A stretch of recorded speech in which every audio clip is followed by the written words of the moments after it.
نیت کرتا ہوں نماز جنازہ فرض کفایہ، ساتھ 4 تکبیروں کے، ثنا واسطے اللہ تعالیٰ کے، درود واسطے نبی کریم صلی اللہ علیہ وسلم کے، دعا واسطے اس حاضر میت کے، پیچھے اس امام کے، اللہ اکبر، یہ نیت ہوتی ہے۔ اس میں ایک چیز یاد رکھیں کہ نماز جنازہ میں 2 فرض ہیں اور 3 چیزیں سنت مؤکدہ ہوتی ہیں۔ ایک فرض تو ہوتا ہے آدمی کا کھڑے ہو کر نماز جنازہ ادا کرنا، قیام اس میں فرض ہے، بلا عذر بیٹھ کے پڑھی تو نماز نہیں ہوگی، ہاں کوئی بیمار ہے اس کے ساتھ شرعی عذر لاحق ہے تو بیٹھ کے پڑھے گا، اب ہو جائے گی۔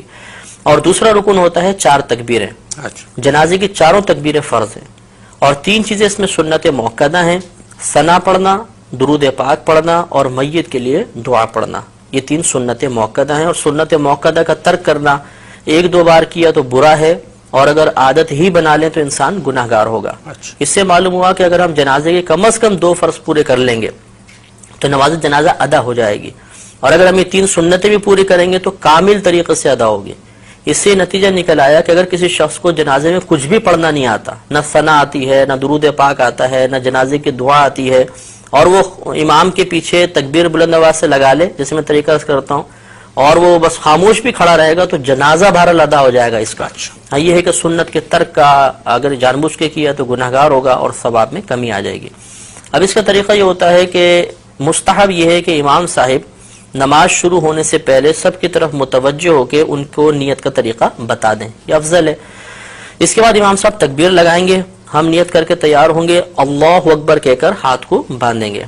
یہ مسئلہ یاد رکھنا بہت ضروری ہے کہ جہاں شریعت نے فرمایا کہ کہو یا پڑھو، اس کا مطلب یہ ہوتا ہے کہ اتنی آواز سے کہو یا اتنی آواز سے پڑھو کہ تمہارے اپنے کان تمہاری آواز کو سن لیں۔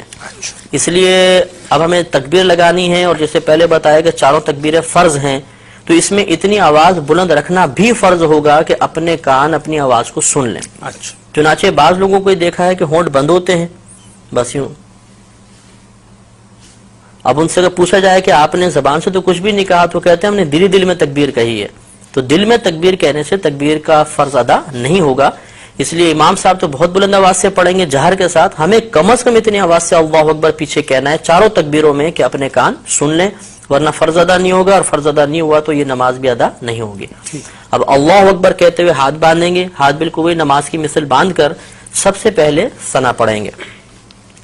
نماز فرض کی ثنا میں اور نماز جنازہ کی ثنا میں تھوڑا سا فرق ہوتا ہے۔ اس میں اس طرح ہم پڑھیں گے سبحانک اللہم وبحمدک وتبارک اسمک وتعالی جدک وجل ثناؤک ولا الہ غیرک۔ تو وجل ثناؤک کے لفظ اس میں زیادہ ہوتے ہیں، یہ کسی بھی کوئی نمازی جنازے کی کتاب ہو اس میں یہ پورے لکھے ہوگی ثنا، اچھی طرح ہمیں یاد کر لینی چاہیے۔ اس کے بعد ہم اگر ختم کر چکے ہیں انتظار کریں گے، امام صاحب دوسری تکبیر لگائیں گے۔ یہ یاد رکھیں کہ نماز جنازہ میں فقط پہلی تکبیر میں ہاتھ اٹھانے، باقی آگے کی 3 تکبیروں کے اندر ہاتھ نہیں اٹھائیں گے، لیکن زبان سے اللہ اکبر کہا جائے گا۔ تو بغیر ہاتھ اٹھائے اب اللہ اکبر کہیں گے، اور اس کے بعد اب ہم درود پاک پڑھیں گے۔ اس میں وہی درود پاک پڑھنا افضل ہے جو ہم عام نمازوں میں پڑھتے ہیں، یعنی درود ابراہیمی۔ لیکن اگر کسی کو یہ یاد نہ ہو تو کوئی بھی درود پاک پڑھ لیں، بلکہ یاد ہو اس کے باوجود دوسرا درود پاک پڑھیں گے تب بھی نماز ہو جائے گی، اور افضل یہ تھا کہ درود ابراہیمی پڑھا جاتا۔ اس کو پڑھنے کے بعد اب تیسری تکبیر لگے گی، ہاتھ نہیں اٹھائیں گے لیکن زبان سے اللہ اکبر کہیں گے، اور اس کے بعد اب میت کے لیے دعا کریں گے۔ اگر نابالغ لڑکا ہے تو اس کی علیحدہ دعا ہے، نابالغ بچی ہے علیحدہ دعا ہے، اور بالغ مرد و عورت کی ایک ہی دعا ہوتی ہے۔ یہ دعائیں ہمیں نماز جنازہ کی کتابوں سے یاد کر لینی چاہیے۔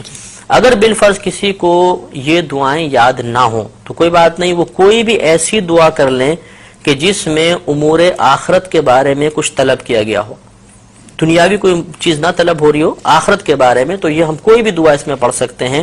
تو اس طرح ہماری نماز تقریباً مکمل ہو گئی۔ اب چوتھی تکبیر آئے گی، امام صاحب چوتھی تکبیر لگائیں گے، ہم نے ہاتھ نہیں اٹھانے لیکن زبان سے اللہ اکبر کہنا ہے، اور یہ اب سنت کریمہ ہے کہ جیسے ہی تو چوتھی تکبیر لگے اور سلام پھیریں تو ہاتھ کھول دیں، اور ہاتھ کھولنے کے بعد پھر السلام علیکم ورحمۃ اللہ، السلام علیکم ورحمۃ اللہ، دونوں طرف سلام پھیر دیا جائے گا۔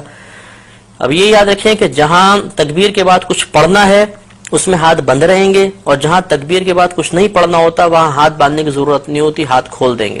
تو پہلی 3 تکبیروں میں چونکہ تکبیر کے بعد کچھ پڑھنا تھا تو ہاتھ بندے رہے، چوتھی میں کچھ محل ہی نہیں ہے پڑھنے کا تو ہاتھ کھول کر پھر ہمیں سلام پھیرنا مفتی صاحب عموماً لوگ یہ غلطی کیا کرتے ہیں کہ صاحب وہ جو چوتھی تکبیر ہے اس میں ہاتھ اسی انداز سے بندھے رہتے ہیں اور سلام پھیرتے ہیں وہ مطلب یہ خلاف سنت ہو جائے گا. اچھا. نماز ہو جائے گی خلاف سنت ہے کہ ثواب میں کمی ہوگی. سنت یہی تھی کہ ہاتھ کھول کر پھر سلام پھیرے جائیں.